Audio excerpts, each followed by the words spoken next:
Quando a gente olha para o individual, esse risco ele é um pouco mais difícil de ser precificado. Até porque se você vai levar em consideração os gastos, né, que você teve na sua história para conseguir precificar, muitas vezes você não consegue vender, porque fica realmente um preço maior do que efetivamente as pessoas têm condições hoje de pagar. Então, hoje o mercado de saúde suplementar, até como há, sei lá, uns 10 anos atrás, antes essas operadoras e até as seguradoras vendiam planos individuais onde ela não tinha uma restrição de repassar um reajuste.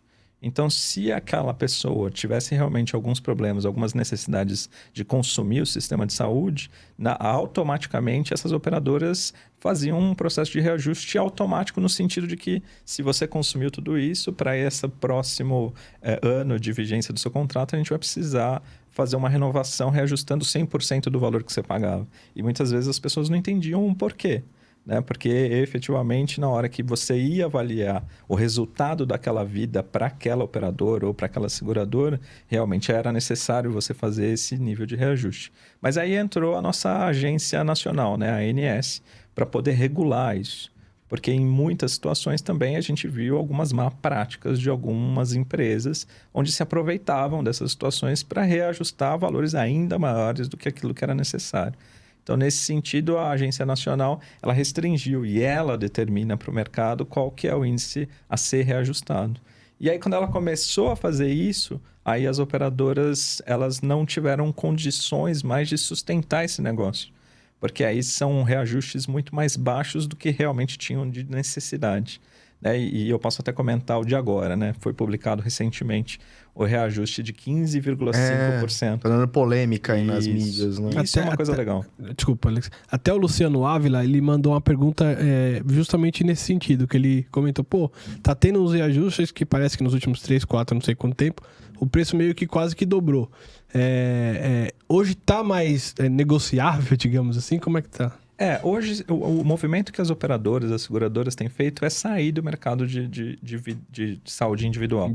É muito difícil você conseguir realmente precificar e ter essa previsibilidade de custos, né? Mas é importante falar porque nesse ano a gente teve esse reajuste que foi recorde de 15,5% para as pessoas físicas, né? Para o plano individual. E muitas pessoas falam, porque a operadora, a seguradora é a vilã dessa história, né? Mas a gente tem que lembrar que o momento econômico, não só do nosso país aqui, mas de mundo, tem realmente nos desafiado de forma geral, né? Quando a gente vai no supermercado, a gente tem visto a alta dos alimentos, quando a gente fala do combustível, quando a gente fala de muitas questões, e o plano de saúde não seria diferente, né?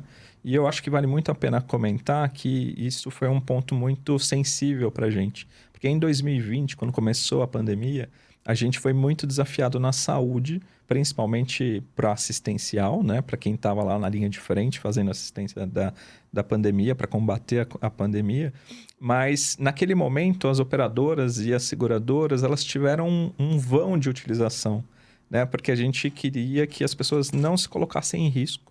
Então, os serviços de saúde eles estavam muito restrito para as pessoas que estavam com a comorbidade mesmo da Covid. Né? Então, a gente sempre falava naquele momento de que não procurem o serviço de saúde porque há um alto risco de infecção pela Covid-19. E naquele ano, a gente teve recordes de lucros das operadoras e seguradoras nesse sentido. Mas pela baixa utilização do serviço de saúde como um todo. E aí, automaticamente, no ano de 2021, a ANS ela fez um reajuste negativo. E isso as pessoas pouco falam. Né? Não foi muito divulgado. Não foi muito divulgado. Não dá audiência, né? Não dá audiência. Então, no ano de 2021, as operadoras e as seguradoras não reajustaram seus planos, né? Elas, pelo contrário, tiveram um déficit de reajuste. Então, nesse sentido, quando a gente fala agora 15,5%, assusta. Mas se você levar em consideração o negativo... Em relação a 2 anos, né? 2 anos, então faz um certo sentido. E aí, de novo, vem a questão de a gente dar Ibope, né? Ter a audiência. Então, nesse sentido, é o que a gente tem sempre tentado falar em todos os fóruns que a gente está, que é realmente uma questão de comunicação mesmo para todo mundo.